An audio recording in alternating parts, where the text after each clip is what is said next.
जलसंपदा मंत्री गिरीश महाजन यांनी घेतला त्र्यंबकेश्वर येथे कुंभमेळा तयारीचा आढावा। दिनांक 28/3/2025 रोजी राज्याचे जलसंपदा, विदर्भ, तापी व कोकण पाटबंधारे विकास महामंडळ आपत्ती व्यवस्थापन मंत्री गिरीश महाजन यांनी त्र्यंबकेश्वर येथे भेट देऊन आगामी सिंहस्थ कुंभमेळा 2027चा आढावा घेतला। साधू महंतांच्या विविध मागण्यांबाबत राज्य शासन सकारात्मक असल्याचे त्यांनी सांगितलं। मंत्री गिरीश महाजन यांनी त्र्यंबकेश्वर येथे सकाळी विविध परिसराला भेट देऊन पाहणी केली। त्यानंतर नगर परिषदेच्या सभागृहात आढावा बैठक घेतली।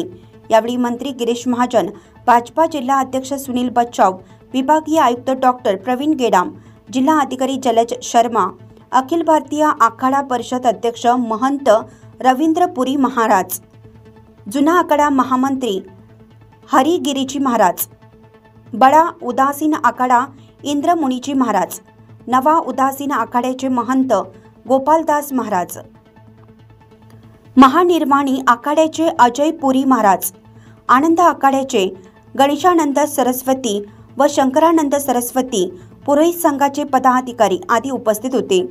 यावेळी अधिक माहिती नाशिक लक्ष न्यूज वृत्तवाहिनीशी बोलताना त्र्यंबकेश्वर नगर परिषद माजी नगराध्यक्ष पुरुषोत्तम लोहगावकर यांनी दिली।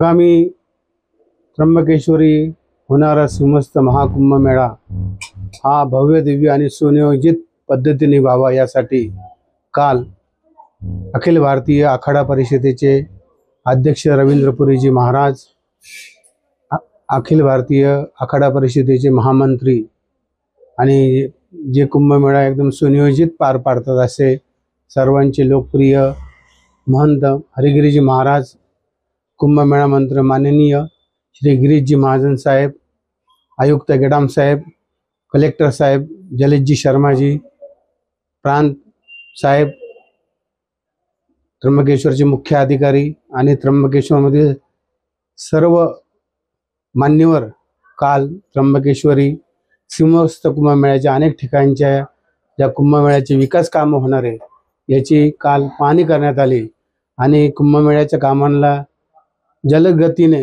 कसे कामं करता येईल आणि कामांना कशी गती मिळेल यासाठी काल नगरपालिकेत सभा पण घेण्यात आली आणि खूप सुनियोजित सगळे कालचे कार्यक्रम पार पडले आणि आम्हाला त्र्यंबकवासियांना पूर्णपणे विश्वास आहे की येणारा हा कुंभमेळा भव्य दिव्य आणि सुनियोजित पद्धतीने होईल, हा आम्हाला विश्वास आहे। त्र्यंबकेश्वर तीर्थक्षेत्राला माननीय मंत्री गिरीशजी महाजन यांच्या पाठपुराव्याने अ वर्गाचा दर्जा मिळाला आहे, याकडे कसे बघता आपण? त्र्यंबकेश्वर तीर्थक्षेत्राला विकास जो दर्जा मिळाला त्याबद्दल पहिल्यांदा मी महाराष्ट्र शासनाचे आणि ज्यांनी या अवर्गासाठी तीर्थ विकासासाठी प्रयत्न केले त्या सर्वांचे पहिले मी आर्थिक अभिनंदन करतो, हार्दिक शुभेच्छा देतो। कारण हे होणं खूप गरजेचं होतं, कारण हे झाल्यामुळे आता त्र्यंबकेश्वरच्या विकासाला खूप मोठी गती मिळेल।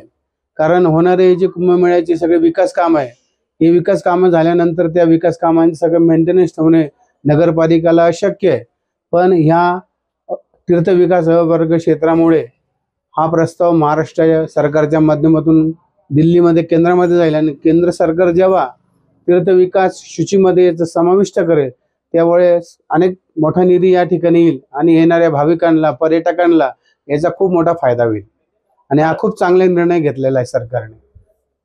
काल गिरीशजी महाजन यांच्या प्रमुख उपस्थितीत नगर परिषदेमध्ये बैठक संपन्न झाली। यात काय महत्त्वपूर्ण निर्णय कुंभमेळ्याच्या पार्श्वभूमीवर घेण्यात आले? यात महत्त्वपूर्ण निर्णय की त्र्यंबकेश्वर हे गाव खूप छोटे आणि ज्या ठिकाणी कुंभमेळा होतो तीर्थराज कुशावर्तापाशी, तर हे ठिकाण छोटं असल्यामुळे या ठिकाणी साधू संतांचे देवता वगैरे स्नान करते, साधू संत स्नान करते, पण येणारे जे भाविक खूप मोठ्या प्रचंड प्रमाणात येणारे त्यांचं सुनियोजन झालं याकरता प्रयाग तीर्थापासून तर त्र्यंबकेश्वरच्या काही अंतरावर नगरीपर्यंत फार मोठा एक जो नदी वाहत असते त्या नदीच्या बाजूला येणाऱ्या भाविकांची स्नानाची सुविधा केली जाणार आहे। त्यामुळे येणाऱ्या भाविकांची खूप मोठी सुविधा होणार आहे आणि आजूबाजूचे जे सगळे मोठमोठे तीर्थ आहे त्या तीर्थांचं सुद्धा शुद्धीकरण करून त्या तीर्थांचा सुद्धा उपयोग कुंभमेळ्यासाठी होईल आणि जे विकास कामांना गती मिळायला पाहिजे ती गती मिळेल यासाठी खूप महत्त्वाचा ठरलेला विषय कालचा। कुशावर्त तीर्थ पासून ते गायत्री मंदिरापर्यंत सिमेंट काँक्रीटीकरण स्लॅब होणार असल्याची माहिती मंत्री गिरीश महाजन यांनी दिली, कसे पाहता आपण याच्याकडे? त्र्यंबकेश्वर नगरीमध्ये जो गंगेवर स्लॅब आहे हा असणं खूप गरजेचं आहे. हा तोडता कामा नये, कारण यापूर्वी ही गंगा ही मोकळी होती. पण कालांतराने येणारे भाविक आणि गावातले नागरिक याच्यामध्ये खूप प्रकारचे कचरा घाण टाकून देतात आणि कचरा घाण टाकल्यानंतर मग तिथे उंदरं येणं, मांजरं येणं आणि तिथे खूप घाणीचं साम्राज्य निर्माण होतं. आणि त्यामुळे या क्षेत्रामध्ये पूर्वी प्लेग पण झाला होता आणि त्यामुळे प्लेगामध्ये अनेक त्र्यंबकचे विद्वत मंडळी, सगळ्या समाजातले ज्ञानी लोक त्या प्लेगमुळे मृत्युमुखी गेले आणि त्याचा पूर्ण दुर्गंधी गावात पसरते आणि खूप येणाऱ्या भाविकांना आणि गावातल्या लोकांना खूप त्रास होतो. त्यामुळे हा स्लॅब आहे असंच ठेवा अशी इथल्या सगळ्या नागरिकांची इच्छा आहे आणि सरकार याच्याकडे गांभीर्याने बघेल असा आम्हाला विश्वास आहे. सिंहस्थ पर्व काळात स्नान करण्यासाठी कुशवर्तावर आखाड्याच्या देवता स्नान करतील, तर साधू आणि भक्त शहराच्या बाहेर गोदावरी तीरावर 5 किलोमीटर लांबीचे घाट बांधण्यात येणार असल्याची माहिती गिरीश महाजन यांनी दिली आहे. काय सांगा? नाही, योग्य आहे, कारण हे जागा खूप छोटी आहे. पण इथं येणाऱ्या शाही पर्वणीच्या वेळेस त्यांचे देवता आणि त्यांचे प्रमुख लोक नक्कीच या तीर्थामध्ये स्नान करणार आहे आणि येणारे अनेक जे साधू संत महंत आहे आणि भाविक आहे यांना या ठिकाणी गैरसोयीचं होतं. त्यामुळे जो 5 किलोमीटर पर्यंत नदीचा जो निश्चित केलेला आहे आणि त्या ठिकाणी स्नान होणे एक चांगला निर्णय सरकारने घेतलेला आहे. गोदावरी नदीला बारमाही पाणी उपलब्ध राहील याची तजवीज करणार, तसेच यासाठी गरज पडल्यास नव्याने धरण बांधणार असे गिरीशजी म्हटले. याबद्दल काय सांगा? नाही, ते गरजेचं आहे, कारण नदीला प्रवाह कायमस्वरूपी पाहिजे.